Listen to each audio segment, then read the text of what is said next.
Assalamualaikum warahmatullahi wabarakatuh. Perkenalkan, saya Dianti Adaha, perwakilan dari kelompok 8, akan mempresentasikan hasil diskusi dari kelompok kami tentang konsep dasar sistem informasi dan penerapannya dalam manajemen kesehatan. Sebelum kita mengetahui apa itu informasi, kita harus mengenal konsep dasar data terlebih dahulu. Jadi, data merupakan sebuah fakta yang belum diolah, dan terkadang data ini belum bisa diterima oleh akal pikiran. Oleh karena itu, data harus diolah terlebih dahulu agar menjadi sebuah informasi yang dapat diterima oleh penerima. Di dunia komputer, data disimpan di dalam memori dengan format tertentu.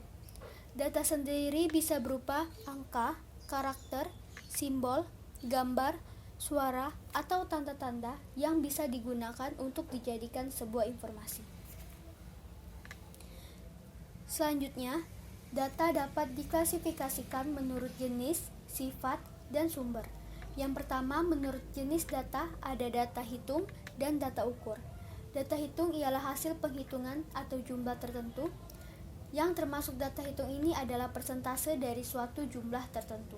Contohnya seperti mencatat jumlah mahasiswa dalam suatu kelas atau persentase dari mahasiswa dalam kelas yang akan menghasilkan suatu data hitung.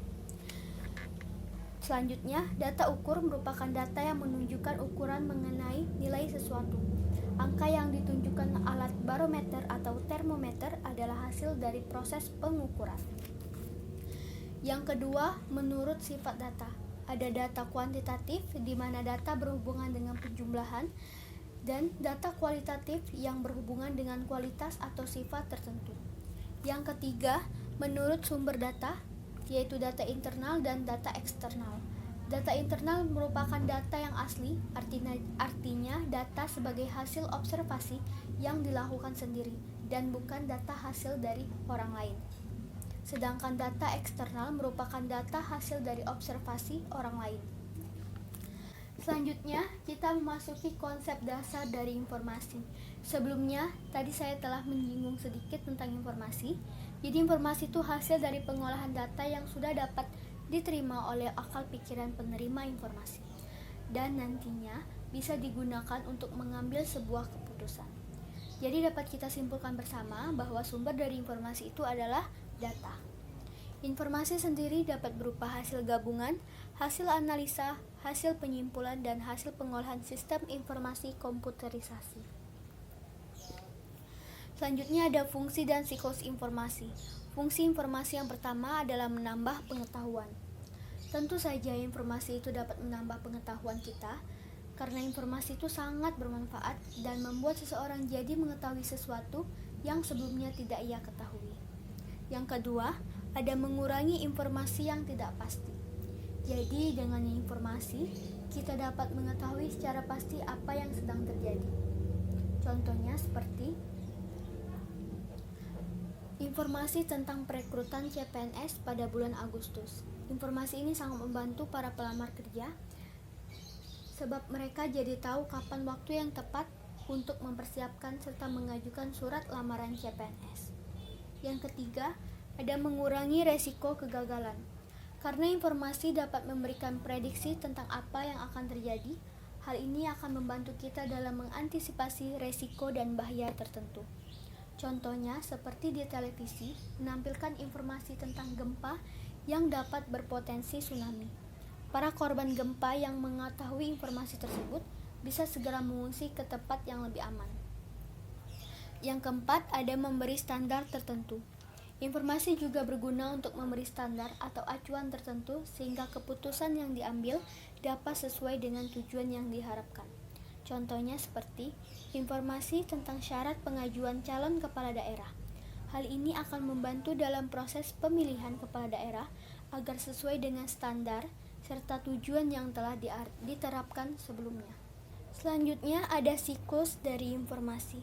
Siklus informasi ini merupakan gambaran secara umum mengenai proses dari data menjadi informasi yang bermanfaat. Proses informasi ini harus melalui tahap-tahapan yang terdiri atas input, proses, dan output. Input, proses, dan output ini disebut sebagai siklus proses informasi. Selanjutnya, kita memasuki jenis-jenis informasi. Yang pertama, jenis informasi berdasarkan sifatnya.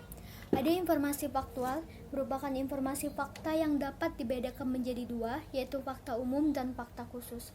Fakta umum ialah informasi fakta yang masih bersifat umum dan belum menguraikan secara khusus. Contohnya seperti, terjadi peledakan bom di Jakarta. Sedangkan fakta khusus merupakan informasi yang menyampaikan peristiwa secara terperinci. Contohnya, terjadi peledakan 2 bom rakitan berdaya ledak rendah di halte Trans Kampung Melayu Jakarta dan toilet yang berjarak sekitar 8 km dari halte tersebut pada tanggal 24 Mei 2017. Selanjutnya, opini atau konsep. Informasi yang bersifat opini ini berupa pendapat atau pemikiran seseorang, sedangkan informasi bersifat konsep merupakan informasi berupa ide. Contoh informasi yang bersifat opini misalnya seperti sinetron berdampak buruk bagi para remaja di Indonesia, membuat mereka tidak memiliki sopan santun dan lebay. Sedangkan contoh informasi yang bersifat konsep misalnya rumah dinas adalah bangunan tempat tinggal para pegawai negeri sipil. Selanjutnya ada deskripsi. Deskripsi merupakan informasi yang bersifat uraian untuk menjelaskan sesuatu.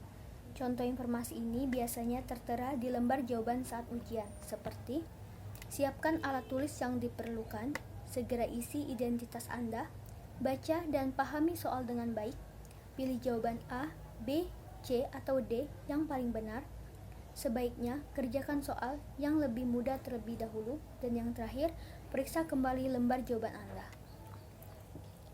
Yang kedua, ada jenis informasi berdasarkan keilmuannya. Ada informasi yang tidak ilmiah dan informasi yang ilmiah. Informasi yang tidak ilmiah ini merupakan informasi umum yang tersedia di mana-mana. Misalnya, mengenai suatu peristiwa yang diberitakan dalam televisi atau media massa lainnya. Selanjutnya, ada informasi ilmiah yang digunakan untuk kepentingan penelitian.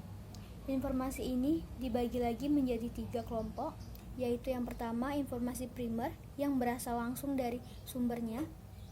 Yang kedua, informasi sekunder berupa kutipan atau sejenisnya yang bertujuan untuk membuka informasi dari primer. Yang ketiga, informasi tersier yang berupa keterangan dari sumber, tujuannya untuk mempermudah penelusuran informasi. Yang ketiga, jenis informasi berdasarkan kegunaannya. Ada informasi yang menambah pengetahuan komunikan dan ada juga informasi yang mengajarkan sesuatu kepada komunikan. Yang keempat, jenis informasi berdasarkan format penyajian. Informasi dikelompokkan dalam bentuk tulisan, suara, gambar, atau video. Misalnya, informasi yang tercantum dalam koran atau majalah biasanya berupa tulisan dan gambar, sedangkan penyajian dalam format suara biasa ditemukan di radio, ceramah, atau televisi dan media online. Namun, untuk televisi, penyajian medianya memadukan informasi dalam bentuk suara dan video. Pada media online, bisa memadukan semua format penyajian informasi, baik itu tulisan, gambar, suara, maupun video. Yang kelima, jenis informasi berdasarkan lokasi peristiwa. Misalnya, informasi mengenai suatu peristiwa yang terjadi di negara ini dikategorikan sebagai informasi lokal. Namun, informasi yang berasal dari luar negeri atau informasi mengenai kejadian yang terjadi dari luar negeri akan dikategorikan sebagai informasi mancanegara. Dan yang terakhir, jenis informasi berdasarkan bidang kehidupan. Misalnya, informasi mengenai penyakit atau mengenai buah-buahan yang mengandung vitamin C akan dikategorikan sebagai informasi dalam bidang kesehatan. Sedangkan informasi mengenai cara menghitung volume tabung akan dikategorikan sebagai informasi dalam bidang pendidikan. Informasi mengenai peraturan dasar dalam permainan bola dikategorikan sebagai informasi dalam bidang. Selanjutnya, pemanfaatan teknologi informasi dalam pelayanan kesehatan. Yang pertama, teknologi informasi dapat mendeteksi dini hal-hal mengenai peningkatan gizi buruk, peningkatan kejadian malaria, diare, dan demam berdarah melalui perangkat TIC yang bergerak. Yang kedua, kemajuan teknologi informasi juga dapat membantu mengatasi masalah minimnya tenaga ahli di daerah dengan menerapkan pengobatan jarak jauh. Yang ketiga, penerapan teknologi informasi dalam bidang kesehatan telah membantu tenaga medis dengan terciptanya sistem berbasis kartu cerdas atau smart card. Sistem ini dapat digunakan untuk mengetahui riwayat penyakit pasien yang datang ke rumah sakit. Yang keempat, digunakannya teknologi robot untuk membantu proses operasi pembedahan serta penggunaan komputer hasil pencitraan 3 dimensi untuk menunjukkan letak tumor dalam tubuh pasien. Yang kelima, telemedicine merupakan suatu layanan kesehatan jarak jauh antara dokter atau praktisi kesehatan dengan pasien. Telemedicine mengirimkan data medik pasien menggunakan komunikasi audiovisual dan infrastruktur telekomunikasi yang sudah ada, misalnya menggunakan internet. Contoh penerapan teknologi telemedicine yaitu data radiologis pasien yang dapat dikirimkan secara langsung melalui jaringan GCM. Yang keenam, komputer genggam. Komputer genggam ini digunakan untuk menyimpan berbagai data klinis pasien, informasi obat, maupun panduan terapi atau penanganan klinis tertentu. Sekian yang dapat saya sampaikan. Jika ada kesalahan, mohon untuk dimaafkan. Terima kasih dan wassalamualaikum warahmatullahi wabarakatuh.